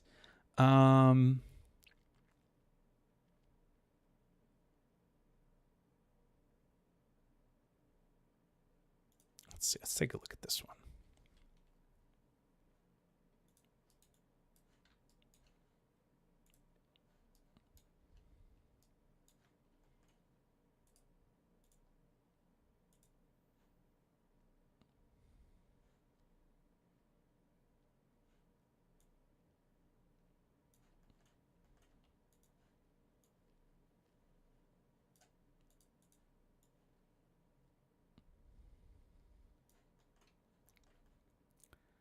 All right, I'm going to reduce this a little bit to just like 96 frames so that we don't have to wait so long for it to come back around. Okay, so it looks like we've got an instancer here that we're using. Then we've got a transform on it. We're doing some trails, right? This is going to allow us to preview that fall off. Let me just slow this down here. We should see that this has a fall off from the end of it. So you can see here, there's a fall off based on the length of this trail. Then what we can do is we can do a transform modifier on this and a fall off from attribute here. And what this is going to do is we can put this back into an instancer and actually have an instance based on that. So now we're instancing onto geometry that has our attributes that we're expecting on it. And that allows us to do this kind of a look here where we have the actual, or we have this kind of fall off of shapes as it's going out and back, and we're getting these. That's what the transform modifier and the fall off from attribute are doing. And this is, sorry, I'm just making sure I'm seeing this right. Yep. So this is taking the UVX. Let me put this back into the single mode like this so we can see it a little better. So we should have our UV attribute here. And so what we're doing here is we're transforming it, and then we're using our fall off from attribute to basically say, we're basically using the UVX. So this is our UVX, and we're using that from 0 to 1 and bringing that back over at this point to our MOPs fall off. So that would be M. There we go. So if we do and UV. There we go. So there's our MOPs fall off. There's our UV.x, and those are going to be identical. And so previously they would have had different values, and now we're using that to then fall off based on that. And we have these all instanced back on like so. So it's kind of a neat little effect there. All right, let's play with some more of these. Let's take a look at this. Sequence trigger. Discard and open.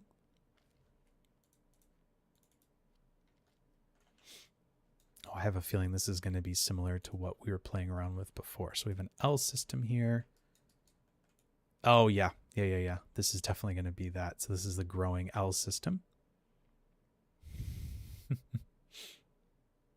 So this, let's see here. We'll do the ROP geometry here. We'll just save this to disk. I think we're good there. So then this should be reading it back in from disk. There we go. MOPS instancer, frame range 1 to 72. So now we have those all displaying like so. Bloop. We're going to have a shape fall off. It's going to animate across. This point, initializing a counter to some arbitrary high value. Okay. So we're going to give this on each point. Oh, right. I have these. There's our active frame. Hey, Davis, welcome to the stream. Glad to have you. All right, let's take a look at what's going on in here.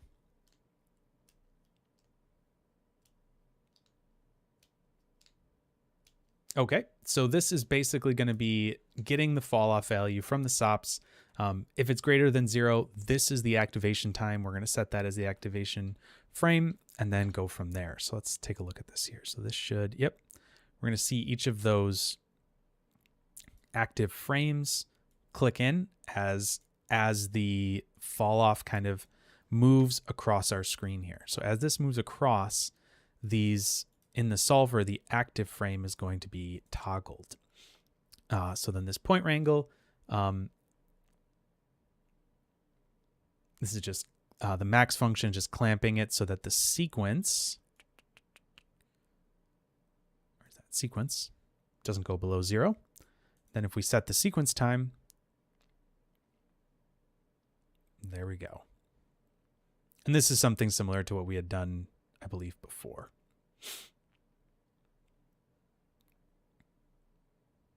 And you could do this with any type of noise, right? So we could do this with a noise fall off if we wanted to. So we could take this out, do this, and what I'll do is just preview this fall off and just do time varying on it. Let's see here. There we go. I'm going to remap this so that only a little bit of it's going to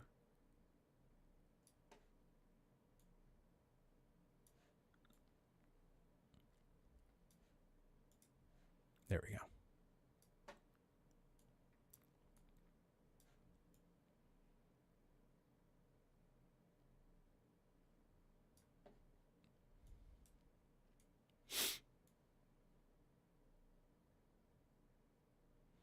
All right, so let's see how that works through the solver.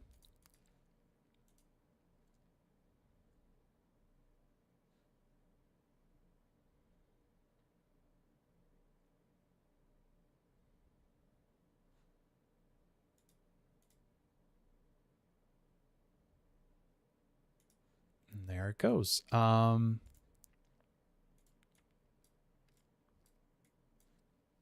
see. Let's play this a little differently here. Oops. I guess I went a little too heavy on it there. Let's preview this again. Let's see what we get. Yes, I'm going a little too extreme with it here.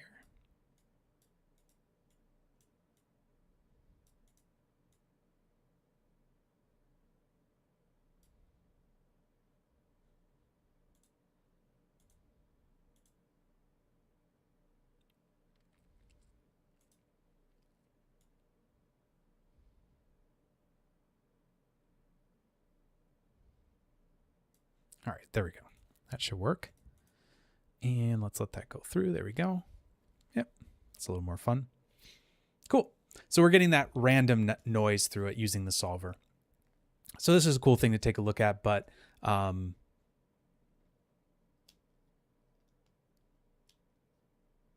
yeah, exactly. So Henry's just saying this is a manual method of the trigger fall off in MOPS Plus. And we've looked at this a couple different times on the stream. I've, for some reason, come across this same example, like mentally doing it different ways, animating sequence based on fall off. But this is obviously just a little bit of a cleaner setup, and you can kind of see it maybe a little bit easier this way. But anyways, just a cool thing to take a look at regardless, and good to know about. Let's see here. Let's take a look at this. Soft.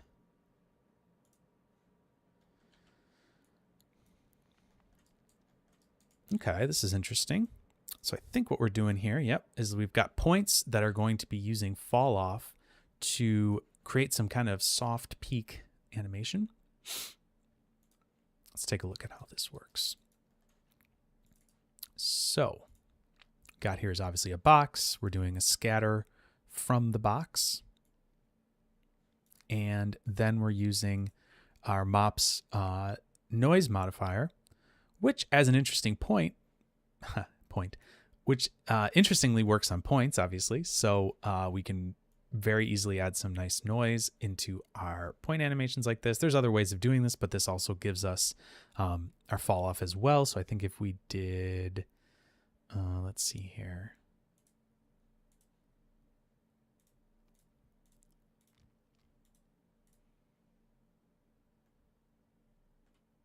Well, I think regardless, we're getting a fall off? No, we're not getting a fall off from here. Okay, just making sure I'm realizing what's going on here. All right, so then we're doing this orient mesh here. And I believe that this is just making sure that our mesh is oriented properly. So if we look at our up vectors and, our orients and things like that, it's basically orienting the mesh. Then we're getting this object fall off. And so what this is going to be looking at is the geometry that we're using for, from the point cloud. So here you see area of influence is set to point cloud. So that's going to be bringing this fall off from that point cloud. So as those point clouds get closer, the fall off is going to be higher, and that will kind of influence where this is actually going to be happening. And then we can use this transform modifier here. I believe it needs to be in local space. Yes. So this needs to be in local space so that it will move within the kind of the orientation of the mesh. So we did this mesh orient here, and now we have the transform modifier, and that's going to be how we can do this transformation within this local space that's kind of pushing these out in this sort of soft manner. And the fall off here is really what we're going to be using, right? So, you can kind of change around the blend distances. You can change the different kernels. We can change the distance threshold here. So if you wanted to really need to be a bit closer to really affect it, that's an option as well. Lots of different things, that you can do here to kind of allow that to affect it differently. So just a simple little example, but I think it's cool to see kind of how this can work on geometry as well. All right, let's take a look at another one here. Vellum constraints. Kind of curious about this one.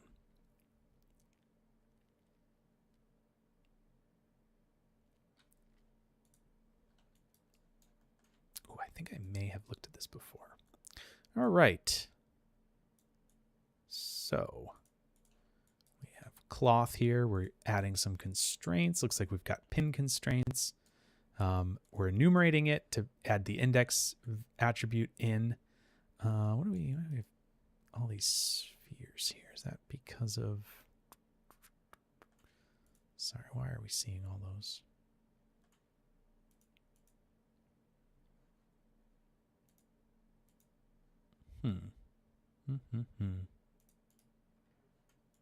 Oh, anyways. Okay. So then we have this spread fall off that is going to be doing a spread fall off just like that, just like we were looking at before.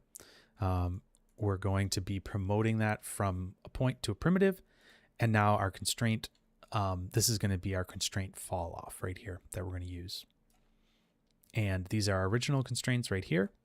Those don't have that animated attribute on them. So let's check out this vellum solver.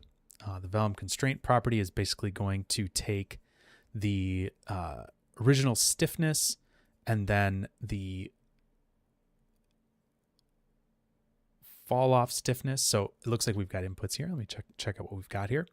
So this stuff is standard, but down here, these are the new ones. So constraint fall off is going to be input 3, and the original constraints is going to be input 4.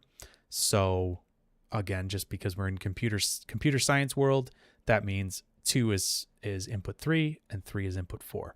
So we're getting our original constraints here from our stiffness, and then we're going to get our fall off here from our constraint fall off. That's the animated one. So that's going to be our fall off. And when we multiply those together, that's going to create this sort of, I believe, spreading softness to this simulation. So let's take a look. And there he goes. He's getting less stiff and kind of falling apart. Poor Paul. And there he goes. He falls down.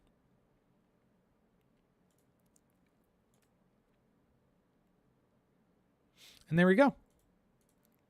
I believe this normal at the end is just so that any normals that might get freaked out get kind of cleaned up. And obviously you could do this differently with your own geometry or whatever, but just a cool thing to see how a spread like this might work to sort of create an interesting effect. And one thing here too to keep in mind is that we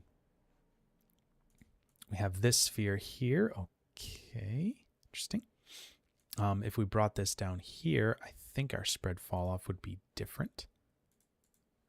Let's see here. Yeah. So let's try that. Let's just see what that looks like. I'm just curious if it goes from the bottom up. So let's do that. So as feet go first and kind of go bloop.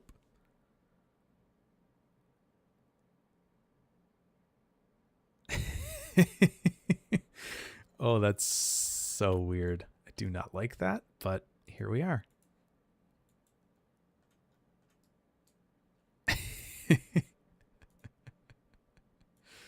Okay, that's just freaky and weird. Why are we not seeing that?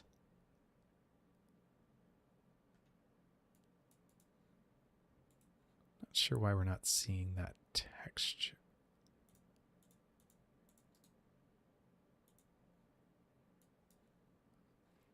Let's see here.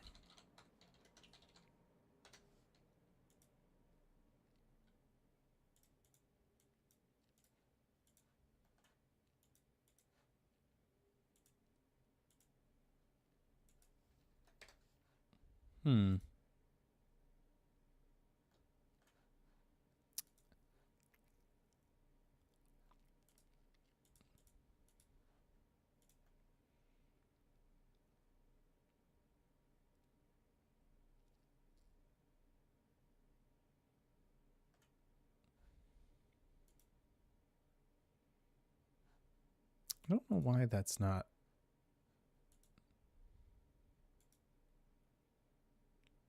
I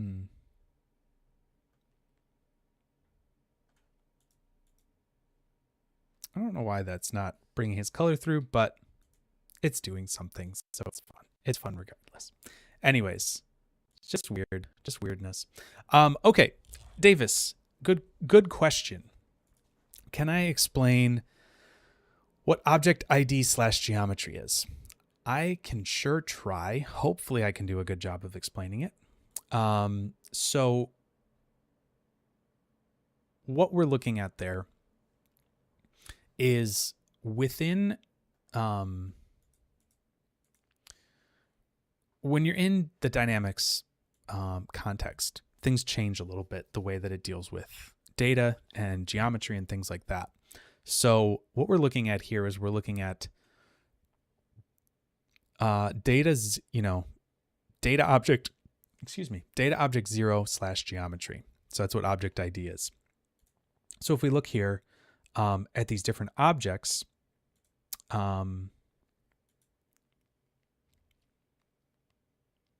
we should be able to see, I'm not sure why that is coming back as 0, because that would be the I think, the ground plane. So I'm not sure why it's doing that, actually.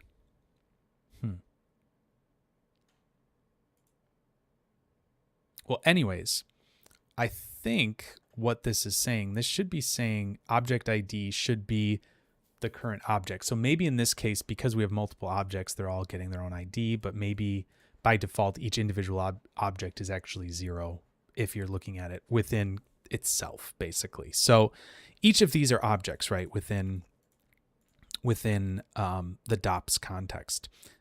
And so, for example, if you did like, if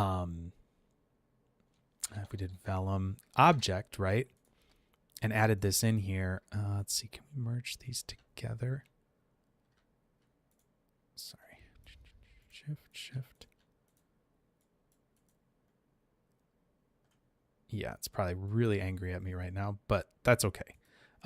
This really isn't what it wants to do here, but basically if you added in another object, like this velum object here, if we just looked at this, this isn't going to work because it's, anyways. So this velum object would be a brand new object that would go over here. In fact, maybe I would say new. Does that work? No. That still isn't working. Okay, sorry. Bad example. But what you're seeing here basically is that each of these are objects, right? And each of these objects have data that's underneath it, right? And so in this case, you have velum object 1 geometry, right? So your object ID / geometry is basically saying whatever the object ID is that it's returning here, that this is going to return, give me its geometry, right? So you can get the DOP data from anything, right? So you could say, give me this external collision data's object ID in this case, and go from there. So that is kind of what that's saying, is that in this case we're getting its geometry. You could say the velum object and then do / collision geometry instead of just geometry, or you could say constraint geometry. That would actually be probably more helpful, is doing the constraint geometry, and that would give you that bit of data from it. So that's kind of what you're looking at there. But I think this is a fun thing to kind of see how you would maybe use a piece of geometry like this, have a fall off that would control your stiffness attribute, and then get some kind of fun and funky results from that. I think it's pretty fun. So cool.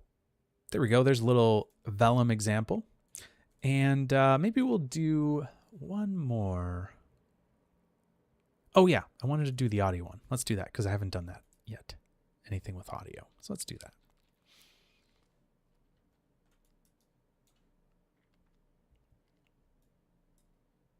All right, let's take a look at how this works. So we've got an instancer here. We're going to do fall off from attribute. So the MOPs fall off is going to be set. Let me just set this to my one where I can actually see the. So now our fall off is set to. Yeah, no problem, Davis. Glad to help. Now our fall off is set based on the ID. So these are going to, if we preview the fall off, should go from probably 0 to 1. So that's cool. All right, so then let's look here. We've got a grid. And then we're going to do a fall off based on shape. So if we look at this, we're going to have 0 in the middle and 1 on the outside, I believe. Yep, that looks right to me. All right, so we've got our switch here. First, we're just going to look at this linear one. So this is going to be creating audio here. I don't know if I'm actually able to even hear this now that I'm thinking.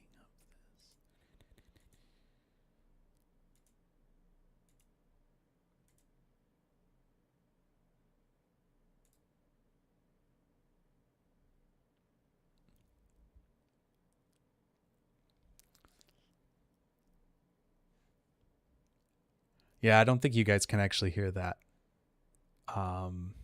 Interesting. I don't think I've actually...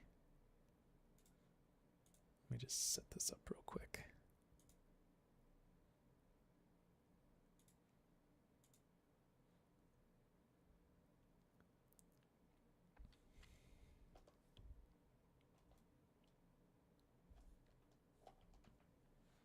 Let me see if that works.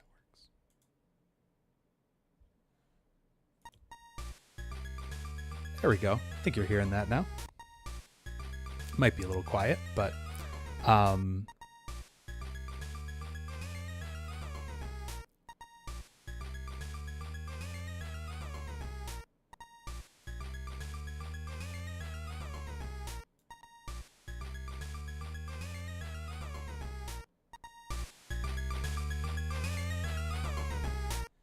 okay. So that's the audio that we've got. I'll spare you the audio for a little bit, but let's look at this in a transform, right? So what this has done basically is we've added in certain band frequencies here. So based on bands, we've given it certain frequencies that we're going to be looking at here.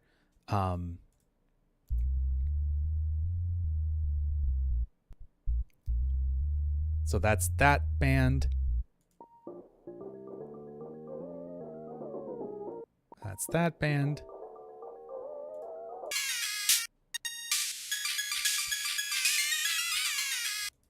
All right, cool. So we've got these different bands. We could also do, let's see if I clear this and auto-generate them. That looks like that's the auto-generated band. So we could do that a couple different ways, right? But basically what this is going to do is map these different bands to sections of our fall off, basically. So we can see that this is going to be like kind of this high band here. We can do a whole bunch of different stuff with triggering and filtering and doing all sorts of different things here. Oh. Did I break it?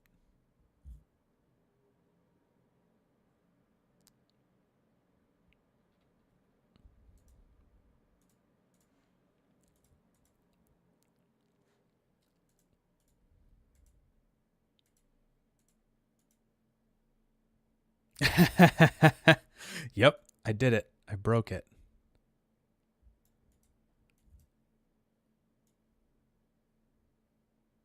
So yeah, anyways, there's lots of different ways that we can trigger these and things like that.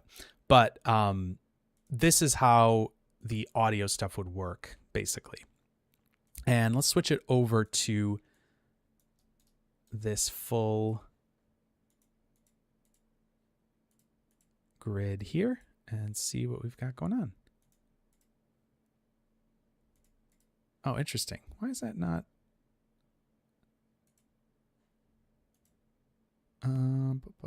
Why is that not?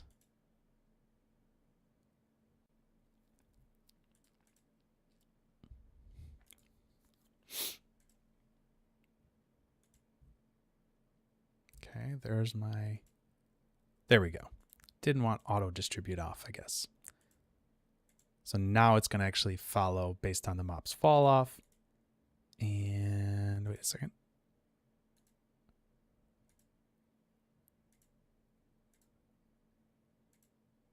There we go. So now that'll follow based on that. And I'm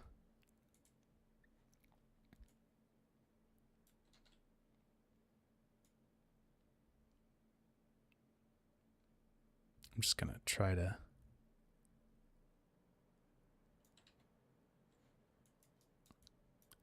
Yeah, it's a little crazy looking, but whatever. It works. Yeah,